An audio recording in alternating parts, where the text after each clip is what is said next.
செறிவு I1 உடைய ஒரு ஒளி முதல். செறிவு I1 என்றா இவன் அதில் எழுதுறேன். ஒளி முதல் என்ன தெரியும், ஒரு ஸ்பீக்கரை கருதுவோமா? இப்படி ஒரு ஒளி முதல் ஸ்பீக்கரில் இருக்க ஒரு முதல், அதாவது இந்த ஸ்பீக்கரில் இருக்க ஒளி முதல் இந்த வந்துடுறார் ஓரலகு பரப்புக்கு, அதாவது I1 என்றது என்னென்னு கேட்டிங்கன்னா, ஓரலகு பரப்பில் வெளியிடுற வலு, உருவாகிற ஒளி அலையிட வலு என்றாலும் சரிதான். சரியா? ஒளி அலைன்ற வலுதான் I1 ஆகும். அதே மாதிரி ஒரு ஒளி முதல் ஒரு குறித்த புள்ளியில் உண்டாக்கும் ஒளிச்செறிவு மட்டம் 90 டெசிபல். ஒரு குறித்த புள்ளியில் இவர் என்ன செய்கிறாருன்னு கேட்டிங்கன்னா, ஒரு ஆர்தூரத்தில் இங்கே கேட்குறவர் ஒரு காதால் கேட்டு கொண்டிருக்கே, இவருக்கு 90 டெசிபலை உருவாக்குதான்.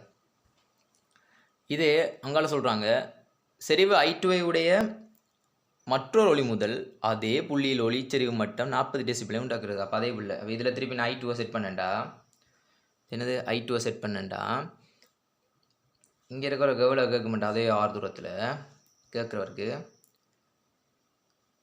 40 டெசிபல் உருவாகும். சரியா? இப்போ எங்களுக்கு என்ன கேள்விண்டா, I1 I2 தான் கேட்குறாங்க கேள்வியா.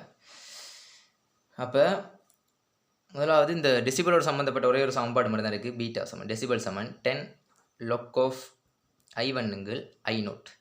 அதாவது I1ன்றது இந்த ஒளி முதல் ஒளிச்செறிவு, I0ன்றது நாங்கள் நோமல் காதால் இருக்கக்கூடிய கேழ்தகவு நுழைவாயிலன்னு சொல்லுவோம். I0 ஓரளவு பரப்பில் இவ்வளோ கேட்கலாம். இது I1. சரியா?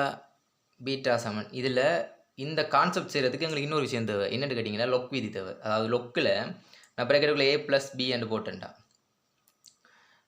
சரி A தர B என்று போடுறேன். லொக்குள்ளே A தர B என்று போட்டேன்டா, இந்த லொக்குக்கு அடைப்பணிக்கணும்டா, இது பிறகு சொந்தக்காரர் இவருக்கும் சொந்தக்காரன் அடைப்பணிக்கணும்டா. லொக் A கூட்டல் லொக் B, இவர் ரெண்டு பக்கம் லொக் என்ன செஞ்சுருக்கேன், ஏக்கும் பிக்கும் கொடுத்துருக்கேன். எப்படி கொடுத்துருக்கேன்? கூட்டல் படி கொடுத்துருக்கேன்.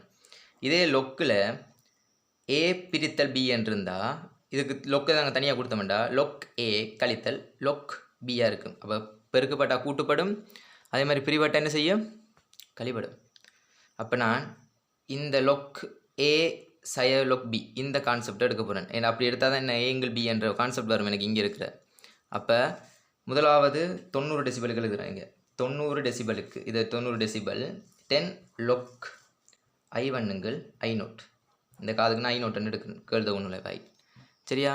அது அடுத்தது 40 சமன் 10 log of I2 I0 வரும்.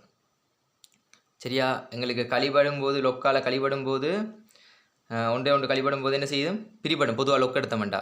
அப்போ நான் இதில் எழுத போகிறேன் 90 சய 40.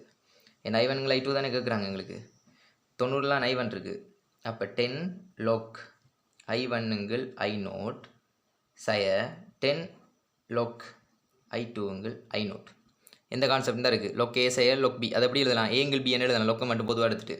அப்போ நான் இதில் 90லேருந்து 40 போனால் 50 சமன் 10 லொக்கை பொதுவாக எடுக்கிறேன். 10 லொக்கை வெளியே எடுத்தேன்டா என்ன வரும், I1 I0 பிரிபடும். எனக்கு கீழே தானே ஏங்கிள் B தானே வருது, இது ஏங்கிள் முழுவதில் I2 I0 வரும். சரி, அதை நான் தலைகள் எழுதுகிறேன். அப்போ I2 I0. அப்போ இதில் இருக்கிறது என்ன சுருக்கமா 10 பேர் இருக்குது. இங்கே வந்தால் பிரித்தா என்ன வரும், 5 சமன் இந்த சைடு வட்டி வரனே லொக் I0 வெட்டினா I1 I2. சுட்டி கான்செப்ட். லொக்குன்றது என்னது, இங்கால பக்கம் போகும்போது 10 அடியாக போகும், அதாவது 10 5ஆம் அடுக்கு, இந்த 5 மேலே போயிடும், அடுக்காக போயிடும். இந்த லொக் 10 வந்துடும். 10 5 சமன் I1 I2 வரும். 15 இருக்கா விட, 5வது விடையாக இருக்குது 15. இதில் தெரிய வேண்டிய கான்செப்ட், ஒளிச்செறிவு மட்டம் என்றாலே தான் சமன்பாடு. இந்த சமன்பாட்டில் சுட்டி விதி 2 இருக்குது, அதில் கழித்தல் விதியை தான் நாங்கள் கூட யூஸ் பண்ணுவோம். கழித்தல்னா பிரிபடும். I1 I2. அப்போ 90 கழினான் 10 log of I1 வர்றது, 40 கழினான் I2 வர்றது.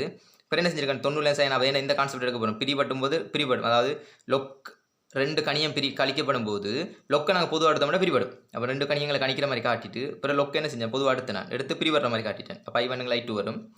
I1 I2 சமன் 10 5ஆம் அடுக்காக இருக்குது.